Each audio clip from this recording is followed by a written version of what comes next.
So, behold the Cosmic Voices team, the wonderful and extraordinary Jeanne Love, Regina Ochoa, and I'm not sure our friend Cindy is with us Hmm. yet. She might join soon or in a while.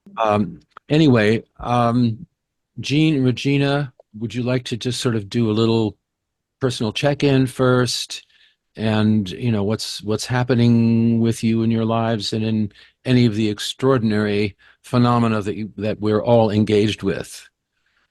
I'll go first, Jean, because you're going to take off in a minute. So we're locked and loaded, is what it feels like, both of us. It's a great honor to be back in your group again. And I just got a text from Cindy. She's just not well enough to be present. So she sends her regards and wishes us all a fun time.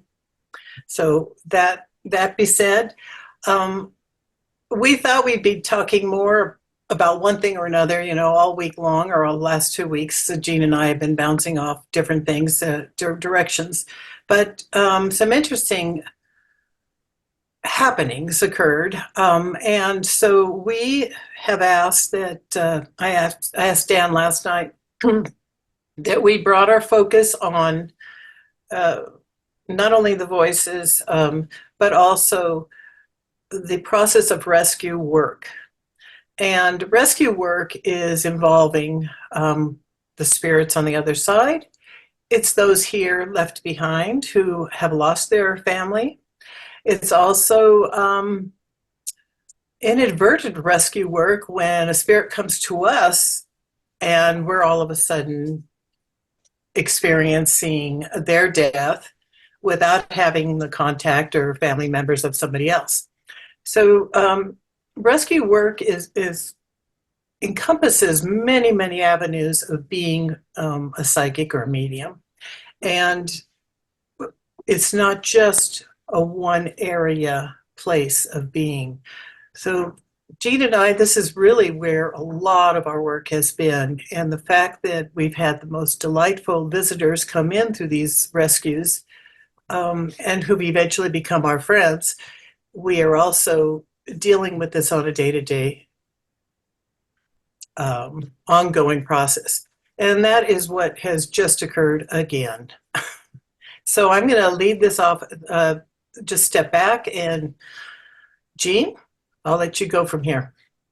Oh, certainly. Thank you. And just to say that I think most of you are familiar with Regina and myself, but I just want to say that Regina and I met each other in Aptos, California, which is outside of Santa Cruz, when we were both young mothers, had our second babies together, became deep friends.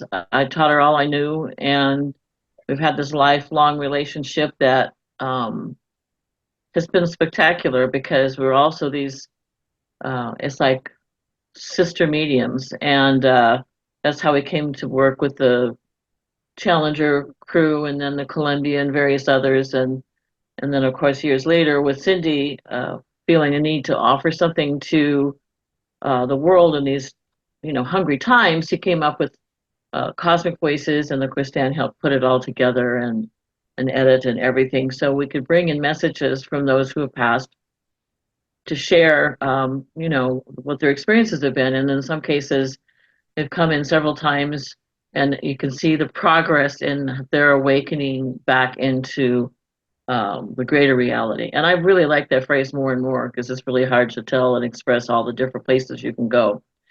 But what Regina is speaking to is that I have a dear friend who's a doctor, and she was a work study student for me when I was teaching, um, as a teaching principal at our school, and the Whittier College was just right up the street, and so we were able to hire work study students to help out in daycare and other programs and coming in, and she and I had a wonderful friendship. And I'm not going to call her by her real name for this reason, is that this is an ongoing situation, and so until it's completed officially, uh, I said I would protect the identity of the family, but I'm going to call her Virginia just so we have a name for her. And we've been mostly in touch through DMs, on Facebook through the years, and she knew my family. And she's from time to time asked me for help for a patient of hers or just for her family. And she's always been there for mine. Um, it's just been a delightful relationship, and she's a lovely, lovely person, wonderful spirit. She always has seen things. She's had very strong visual experiences with light and color and beings. But being a doctor, she spent most of her time and attention on that. And she got in touch with me via DMs on I think it was the 18th of April, either the 18th or 19th. And she sent me this uh, silver alert. Her father had gone missing. And so the CHP, the California Highway Patrol, some people have state troopers, we have Highway Patrol in the United States, put out a message and an alert for him. And he had gone out. His youngest son lived with him. He just lost his wife last Christmas, and his youngest son said he was bright, alert. He had no diagnosis of dementia or any kind of senility or Alzheimer's or anything. He was still able to drive, still had his license.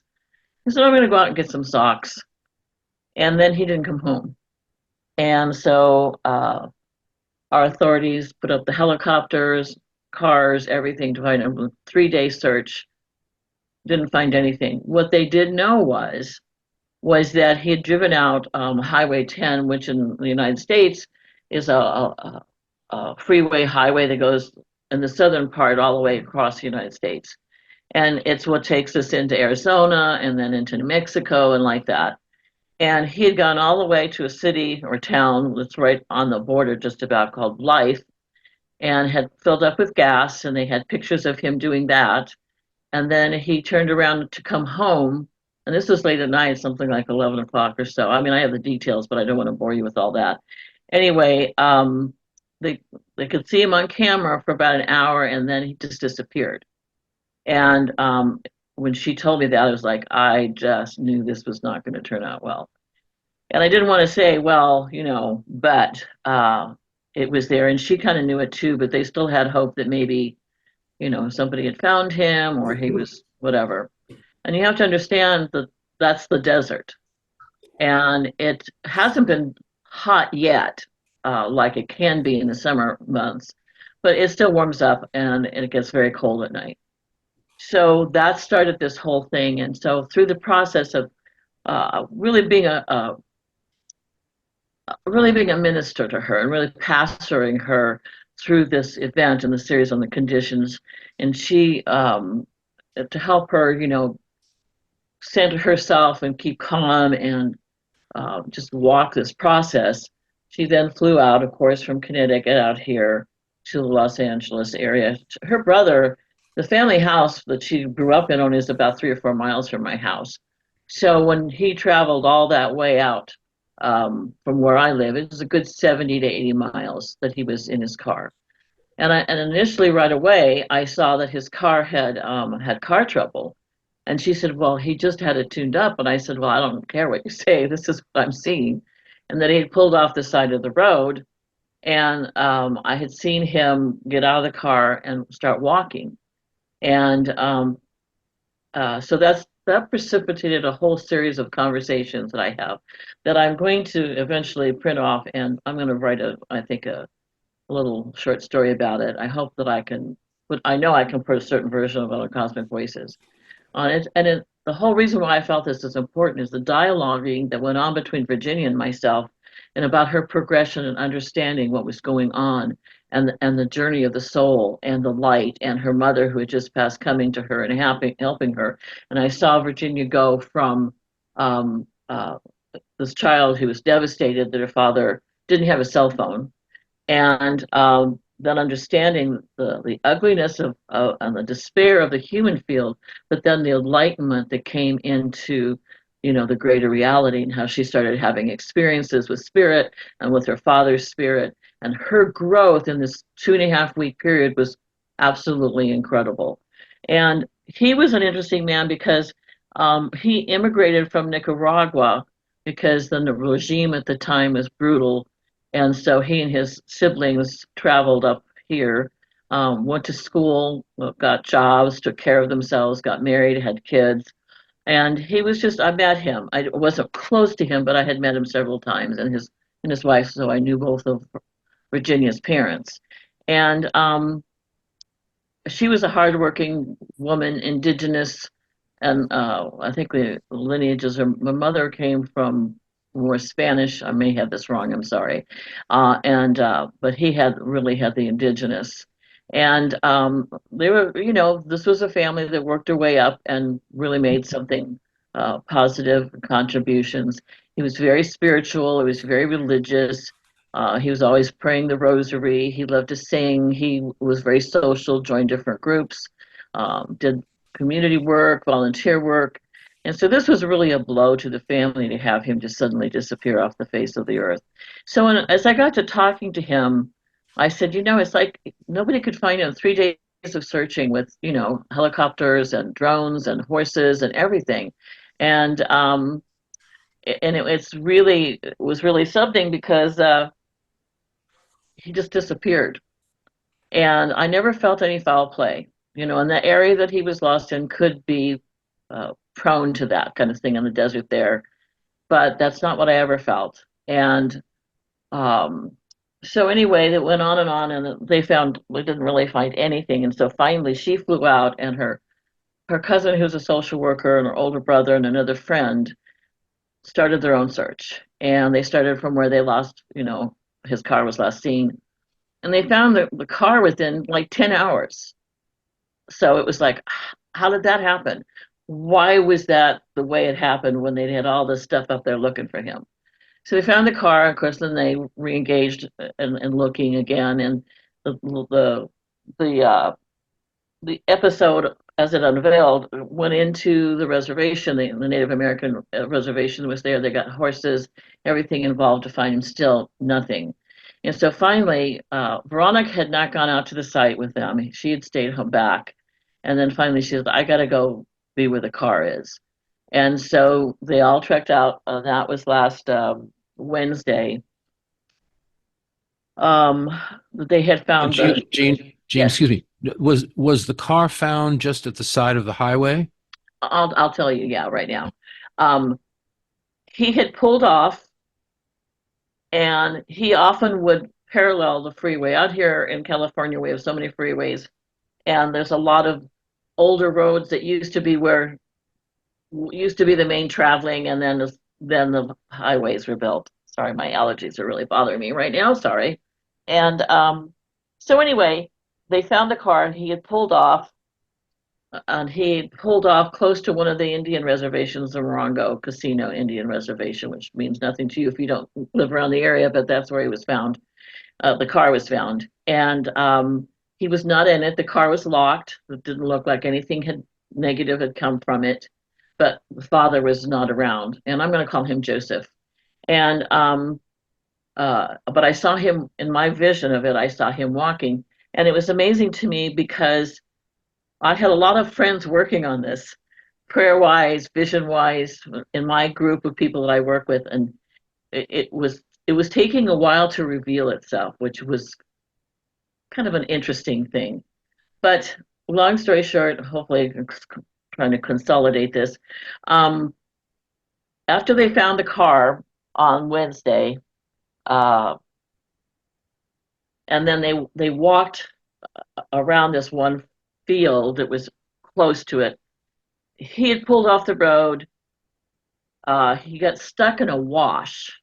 Now, a wash, if you know, in the desert is when there is rains, it can come in downpours, and it really disturbs certain areas of the land and become very rocky, almost like a riverbed, but not peaceful. And the earth can be very uneven, and it's hard to navigate unless you have like a four-wheel drive or a high-rise, vehicle. And he just had a smaller Toyota Camry, so he got stuck. The car got stuck. So he didn't have car trouble as mechanical as much as he did positional. And so that was part of what was shown to me. And then his getting out, whether he was going for help or by that time becoming very confused, because we have no understanding of why he went that far and why he journeyed that far. But I know that'll come because I know he's eager to tell his story, but it just needs to unfold in its rightful time. So he walked, and when they had walked that land. Virginia and her cousin and brother had walked that land in this open field, but it was a lot of underbrush. And in the desert, the underbrush can be extensively difficult. These what they call the different bushes and stuff that go all over the highway when there's wind, and it's this undergrowth that's just really thick as thieves. And they didn't see The anybody. tumbleweeds, the tumbleweeds Yeah. there, So, but the next day, the detectives went back out since they'd found the car and they had identified this certain area, and they went through. And as I was in a doctor's office on Thursday afternoon, I got the notice from Virginia that they had found him, and he was in an old, the desert becomes a receptacle for garbage, unfortunately. And they had found an old TV cabinet, the old ones, and they had the cabinets that the TVs were in, and he had crawled up inside of that. And unfortunately, they couldn't fully identify the body because he'd been out in the elements about 16 days by the time they had found the remains. But all of his clothes were there. Everything that was there, and there was no sign of foul play. We don't know if he had been bitten by a rattlesnake or he had had some kind of brain aneurysm or heart attack or the elements or whatever. But he was there, and uh, it was amazing because in that 16-day process from the time he was missing to the time that he was actually found, and I have so much dialogue with her, I can't possibly give it all to you today, but watching her evolve. But I did write a couple of things that I wanted to share with you. And this is the last big thing she had sent to me yesterday. And it was, since my father's passing, this religion has been popping up in news and social media. I feel that my father is wanting to direct me to impart the most fundamental and ancient truths to comfort me, specifically with the approach of allowing the body of a deceased person to decompose in the elements, as this is what happened to him. And she was referring to the religion of Zoroastrianism. I probably Zoroastrianism. yeah. Yeah. And I haven't had a chance to look it up because of other things, but I thought that was really powerful. And the other thing is that when they finally found him, then I was called to do ceremony for him, and this is part of the rescue work. And of course, there have been so many people who have passed on the other side who were already there rescuing him. And interesting enough, Virginia had actually tuned into this without realizing that she had, early on in the first few days, had really seen his rescue, and this is important too. And this is what she said to me. In her vision work, her mother came to her uh, and showed me a tranquility beyond this world. She showed me an indigenous, larger than life woman, all dressed in white with wide open arms. I believe this to be the paternal grandmother because of the indigenous part. Then I was shown a body being lifted and cared for with great honor and dignity and respect. I also saw hands joining, making a transition that um, involved light. And I thought, wow, she got that at the very beginning, and we didn't really put that together. I haven't even shared that part of it with her in terms of putting that essence together, but very much a part of that rescue work. And then, as I said, I mentioned ceremony. And so what I did with the ceremony is I often do, and Regina and I do, and some of the other people that are on this have done with me, is going to him and seeing the 13 grandmothers. I follow them a lot. The 13 grandmothers who counsel the world. I actually know a couple of them through Regina, and because one sister is still alive, the other one has passed. But I'm going and do ceremony for him and honoring his space where he left, and clearing any of the trauma that might have been left there because of what happened, clearing any amount of tragedy, any amount of difficulty, fear, anything that might still linger in that space or linger with him, and to make sure, and this is a really strong part of rescue work and something like this, that all of his parts were brought together.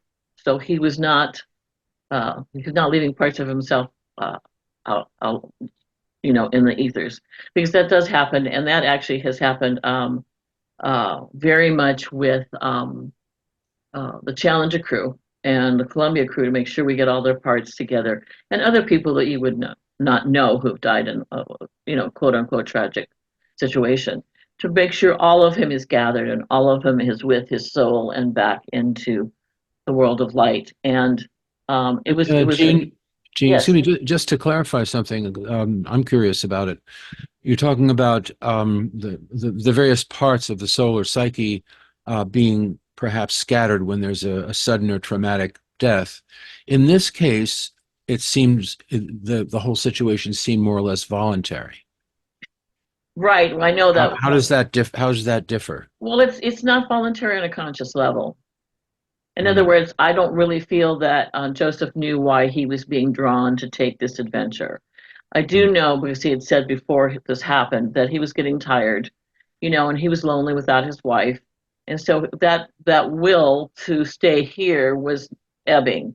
And when my daughter passed, she was not consciously wanting to leave this world, but that's not what the rest of her said. So we have these different factions, and of course, in the work that I do with energy work and clearing uh, uh, our aspects and archetypes within ourselves, we have all these different parts, and the job is to get them in a unified field, so they're all in agreement as how we should walk the path. Because one of the reasons we have problems is one part of us wants to do this and the other part wants to do that, and then you have all sorts of things happening.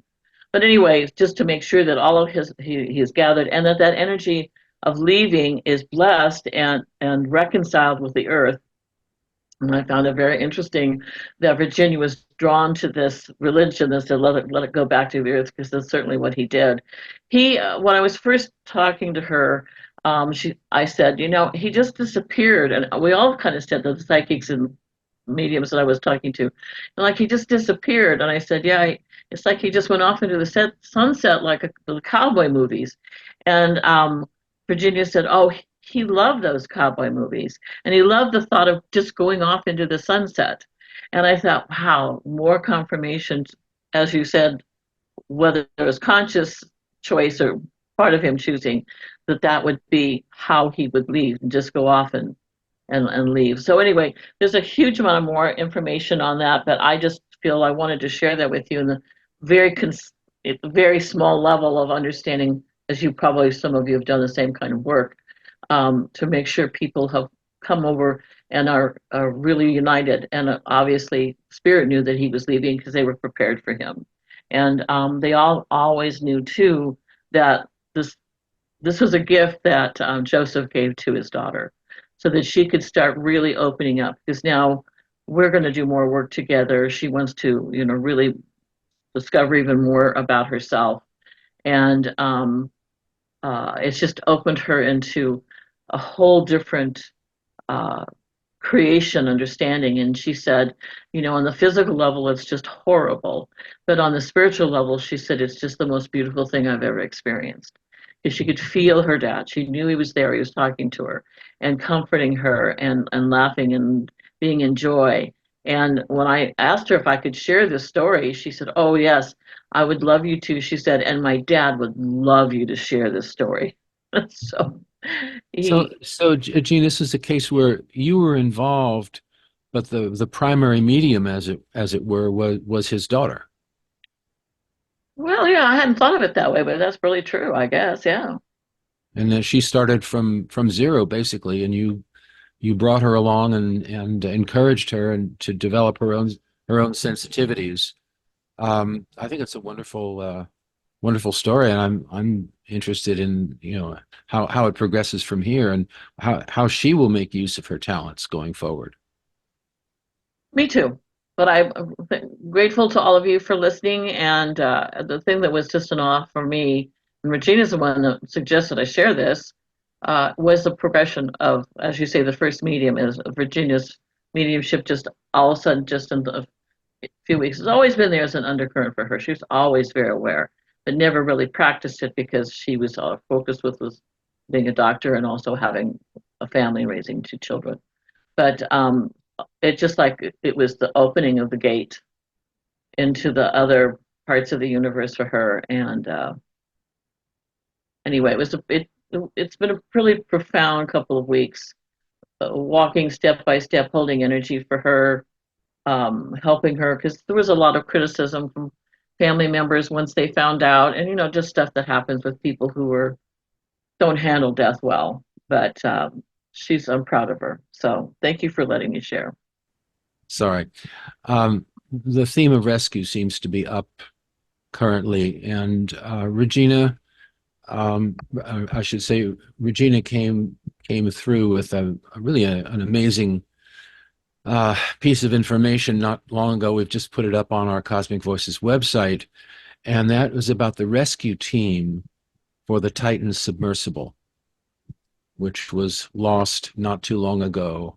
And Regina, would you like to speak about that experience of the rescuers coming into your field and sharing their experience? Yeah, sure. Let me see. I'm going to pull it up really quick, Dan. I think that'd be the fastest way for me to. Hang on a second, guys. Sorry about this. There it is. Do you want to share screen, Regina, with us? No. Okay, I just right. needed a date for this. Thank you, Wendy. What I wanted to share was that on June 23rd, June 18th, 2023, the Titan submersible that went off the coast of Newfoundland. I don't know if that was a global news or if it was just mostly in the United States. So that's why I wanted to pull up a date for that. That Titan submersible had the pilot, the owner, three guests, and one other individual, a deep sea explorer. So they had 6 people all together in the Titan, and immediately when it came across the news, I saw them all, and I didn't see them dead. I saw the implosion, and there's some of you shaking your heads, going, "Yeah, I felt that too." So I called Jeannie, and Jeannie said, "Yeah, I think it imploded." And I said, "Well, I can feel them, and they're here." So a couple of days later, I sat down to find out what happened. And this is before they even actually came to the conclusion that this is what's happened. And it was interesting because what happened was they were all here in my basement where I do my writing. But what showed up was an individual in his smoking jacket. And he said he was from the Titanic, and he didn't give me any kind of name or anything, but I could smell his camel hair coat, the smoking jacket. I could smell the tobacco on him. Everything was really cool. Not really cool, but cool, because it gives me an identity of thinking of outside. But he was saying that they knew this was coming. This is happening. They knew that they were anticipating this to happen. And they were kind of waiting, standing by. And when it happened, they were there to grab all 6 out. Not the bodies out, but the spirits. They rescued the spirits. So he was coming to me so that I would bring this message forward in a public fashion. And so I think so that's why I wanted to write about it. I wrote it. It's on the Cosmic Voices. So I wrote about it as to how he came to me and how they rescued him. And what I think is really interesting is that I didn't do any rescuing in this work. I had the opportunity of being there, though, without knowing it. I mean, I was there as soon as it hit the news, and I saw it I was underwater, could see the activity, but I wasn't there to call 911 or say, hey, I know where they are. I know what really happened. No, none of that. It's all about just going, okay, what do we do with this information?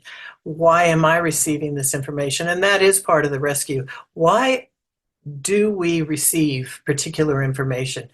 So when we think about that, how many have gone to a funeral this month? Or I should say in the month of April. Think about that and think about the different feelings you may have felt afterwards or before that. Were these individuals coming to you to bring you a message? Were they coming to you because they may have had some parts of them that were needing a little bit of rescuing or thought process and bring forward and collect? So I know that's going off a little bit, but there's a lot of reasons a rescue occurs. It's not for the faint of heart, because a lot of rescue is not pretty.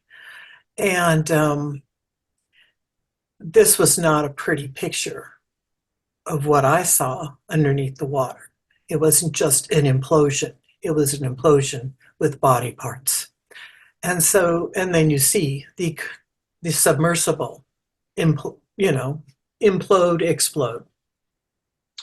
So it's important when we are given this opportunity to see this, that we take time and process it and ask our spirits and ask our guides, why? Why am I being shown this? And what can I do to serve this opportunity? Or the spirit, or my guides, or these individuals who've died. Because like Jeannie said, all of the work that we've done with Cosmic Voices is almost everything has been rescue. And the fact that they come back to bring a message is such an honor and so exquisitely amazing. I don't know how much more. It's profound, and they always surprise us every single time. Every message is a surprise. Regina, you'd mentioned that, and I think this is part of the message on our website, that this particular group of rescuers were survivors or otherwise of the original Titanic disaster, who have made it their business to focus on the seas and rescue. Oh yeah, I forgot. Mariners. Yeah, please say more about that. Well, I have to read it. I forget. Well, you're right. Thank you, Dan. They were they were. That's where their focus was, and it's not just the North Atlantic, or just right there by that area. Those individuals were all focusing. That was how they were serving. And the individual who actually who came to me forward, said that he was a very selfish individual, basically, when he was alive. He spent a lot of money doing a lot of fun things, crossing, and he figured, the more money he spent, that was kind of his legacy. That's who he was. He was a wealthy man. And he didn't care about anybody or anything. So when he died, somebody had to rescue him. And that's when his light went off, basically. And all of these rescuers that were there from the Titanic or other watery endings had all been gone over. None of them needed rescuing. They are serving out their contract, I would say, with Earth by staying and rescuing people, rescuing individuals who die at sea. And that is how they're paying back or paying forward their existence, their spiritual existence and their soul's existence. And they're evolving in their own process and learning. So read the message. It was a good one. And there's so many. I do want to say this. When we are driving down, for me, okay, I'm driving down the road, and I went on a road trip. I often do travel by myself in cross country, and I was traveling in the winter, or getting closer to wintertime, and crossing several states. And I was going by myself, And all of a sudden I heard, pay attention, focus. I went, what? And as soon as I heard this, a big, huge truck comes around the corner and flashing his lights at me, slowing me, trying to get me to slow down. So we're approaching, and he passes flying by. So I'm slowing myself down, and I can't see around the corner. And then in the back of my seat, now mind you, my car is empty. I'm hearing, attention, focus, focus, accident. I'm going, what? And so now I'm really crawling slow because I don't know what is around the top of this corner, and we're dealing with bad weather. As I get around the top of the corner, here, right there on my side of the road, is an overturned vehicle, a sedan, red sedan, overturned vehicle. The driver's hanging out, his arm is hanging out of the door, and all I see is upside down head, wheels are spinning on the top, and his head's down below, and hair. I don't see male or female. I just see all this black hair hanging upside down. And Dan knows where this spot is. It's right up there at the top by Martin, outside of Martin. Anyway, I was not Dan Drasin, Dan Rasmussen. Anyway, I knew it was a man immediately. I knew he was dead immediately. The responders hadn't gotten there yet, except for police setting out cones, but the man was still there. No fire, nothing. And the guys in the back seat behind me were telling me, he's still in there. He's still here. We need to take care of him. We need to get him out. And the two guys in the back, I said, well, what can I do? There's nothing I could do. They jumped out of my seat, out of the car, and I could feel them running over there to the car and looking for his spirit. His body was there, but his spirit was wandering around nearby the accident. And I could see them wandering and calling him and rescuing him. Another case where spirits are allowing me to see a rescue. And pretty soon the fire department comes and everything else. And I later get to my next stop, and I look online to find out what the accident was. And it was a man. It was somebody coming down, heading too fast and heading towards the reservation. But he did die, left a wife and a couple of kids. And the guys told me in the back seat that he's got a wife and two kids, And so I immediately started sending healing. But the worst is the feeling. You're sending healing, but you don't know the outcome always. You just send it. You just send it and pray. There's a lot to prayer, and that full conversation. So I had these wonderful guys in the back seat who had jumped out of the car, spirit guides, and ran over and rescued this man. And so I want you to know that this is another type. It's just another type of rescue that happens. And again, we get to participate in this as mediums. It's good or bad, we get to participate.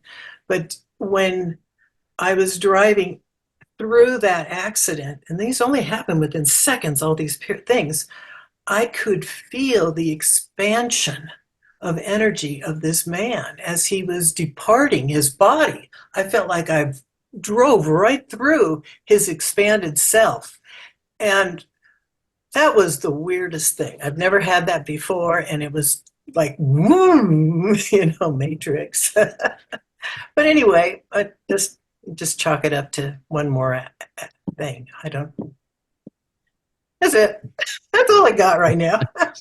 Thanks so much, Regina. Just to maybe move the topic off rescue for a moment. I think one of the most interesting messages that's come through and recently, in fact, it's just last month, was through you from Frank Borman, the NASA astronaut, who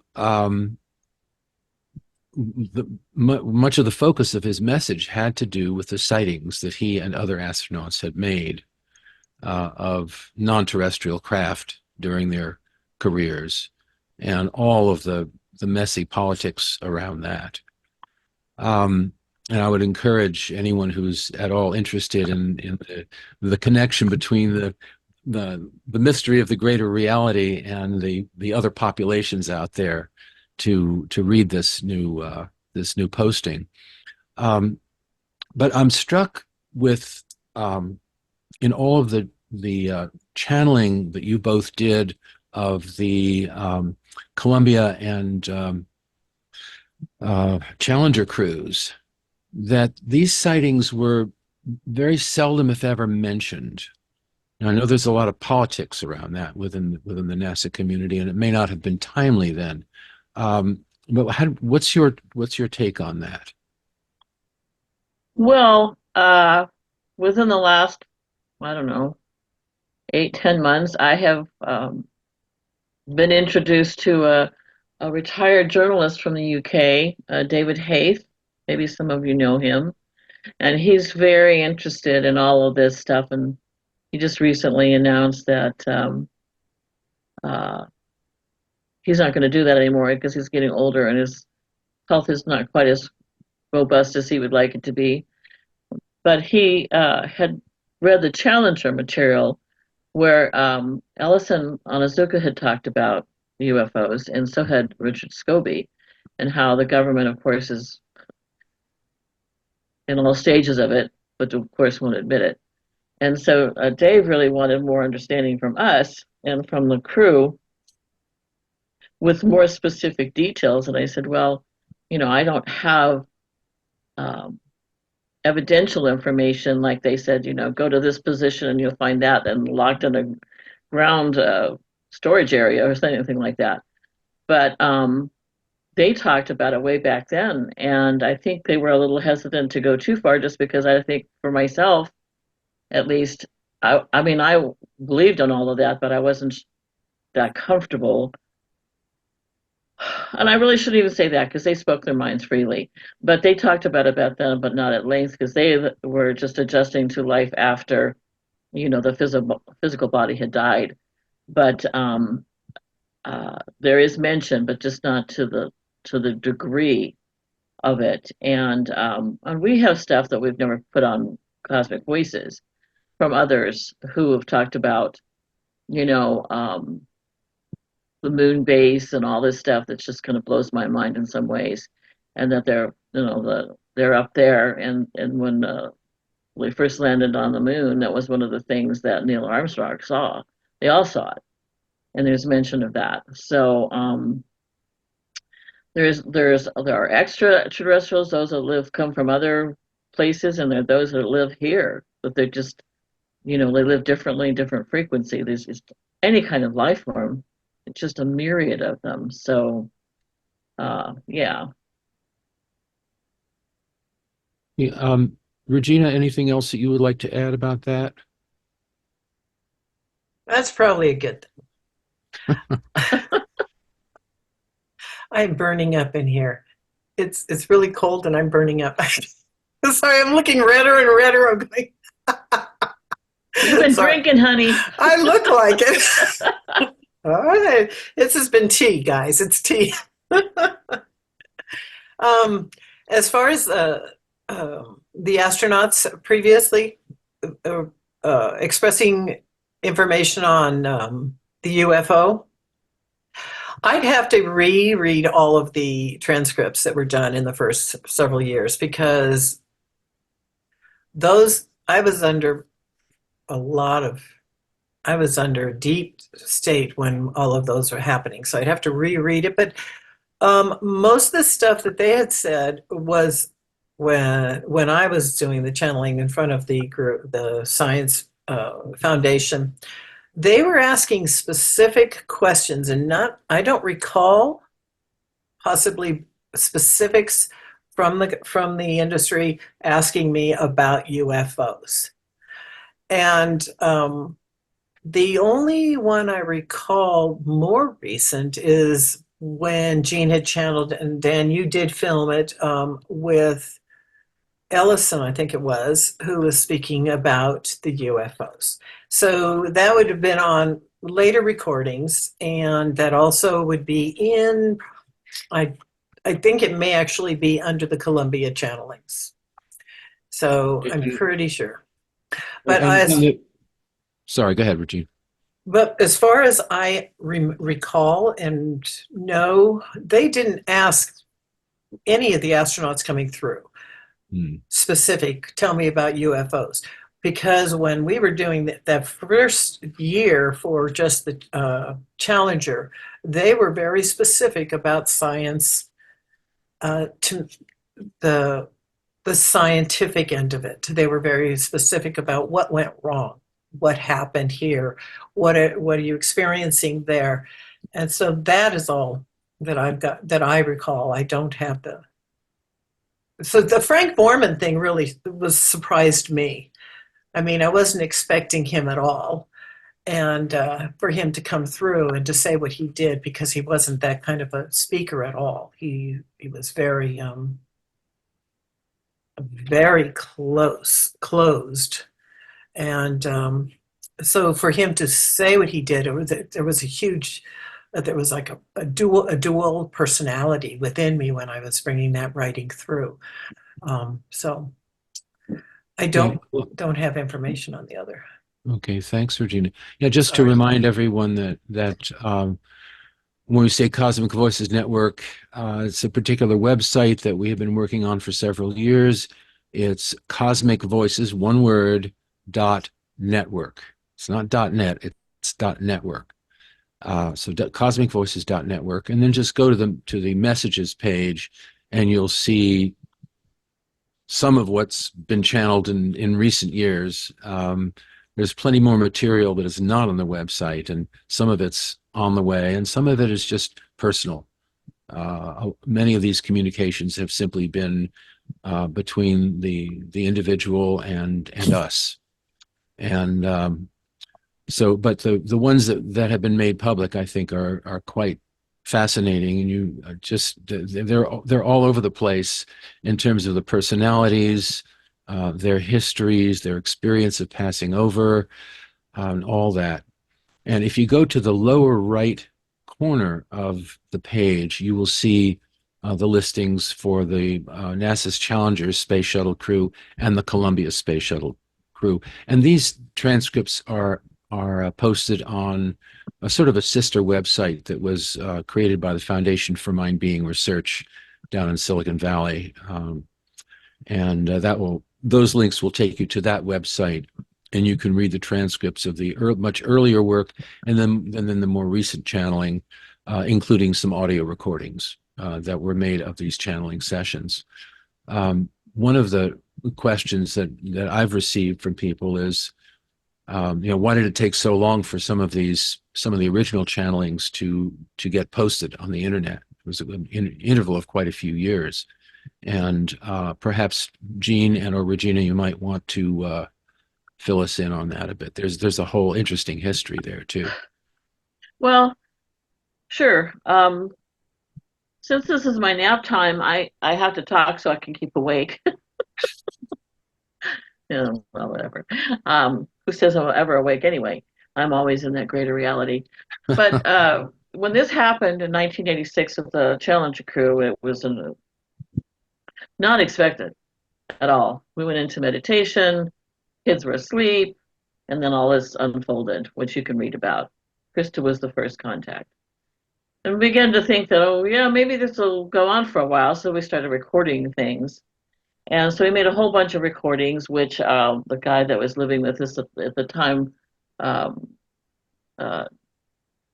put onto, he took it off and made a transcript of it. And I had met some of the people from the Foundation of Mind Being Research. That's when we were still living in the Santa Cruz area. But then we had moved and we were in Michigan. And anyway, the gentleman that was renting from us also knew very closely the scientists at the FMBR. And we finally looked at this and said, hey, maybe we should send this to them, because this group of scientists who were very mainstream and very well known, had formed this other group, this foundation, to research all of this. On trying to do it without losing their jobs, because back in the 80s, that's what was going to happen. And so they were really interested in the beginnings of what we sent them. And Regina was still living in Santa Cruz, and of course, I'm in Michigan. And we really didn't have a lot of contact because back then there wasn't email, there wasn't free texting and phone calls. You know, it was call in Sunday night because that's the cheapest time. And we were both young mothers. Anyway, to the point of we did send the transcripts. The foundation got very involved because they had confirmation that the information that was given was accurate, but uh, Bill Goff, who took it to people in Washington, of course, never divulged where he got this information. But the person that he knew that he gave it to was very upset and said, I knew it was going to come out. I knew it was going to come out. Who's your source? He said, well, I'm not going to give you my source because he wasn't going to say it was all mediumship and dead people. Anyway, long story short, they worked on it for quite some time. We did different things with them in different projects. We learned things about it, tried to get it published. John Fuller, who was a wonderful author, who wrote The Airman Who Wouldn't Die and then The Ghost of Flight 401, amongst many other things, was going to write the book about it. It was all very lovely. And then, of course, things just happened because we were not supposed to be having anything to do with this material. NASA routinely trains one person, if not two, on a crew to be able to do, like remote viewing and contact in case the comm lines go down. And so they had their system in place, and that's not what happened. It came to us for reasons that'll be in the book.